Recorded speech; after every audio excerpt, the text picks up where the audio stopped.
A breakthrough for UMass Medical School. The university says it's identified a new gene associated with the development of ALS. As our Brittany Schaefer explains, donations from the Ice Bucket Challenge help make the discovery possible.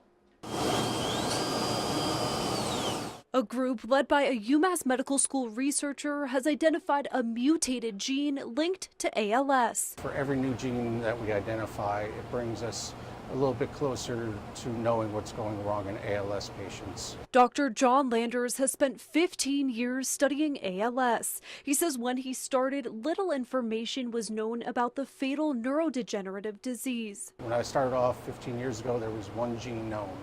Now we know about, I'd say about 25. He says there have been some big advancements in understanding ALS, in part thanks to the popularity and donations from the Ice Bucket Challenge.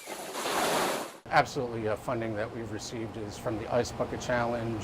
Now, if I say I work on ALS, everyone knows what it is, and I'm glad to see the awareness is frankly at a peak right now. With help from an international team, Landers discovered the KIF5A gene. Its function is to move material up and down the body, but when there is a mutation, the gene can't transmit the nerve messages. Within the KIF5A gene, that there were a increased number of mutations when we compared it to the general population, and that led us to focus on that particular gene. This adds on to the evidence that cytoskeletal regulation and axonal transport are very important for neuronal function and in particular for ALS.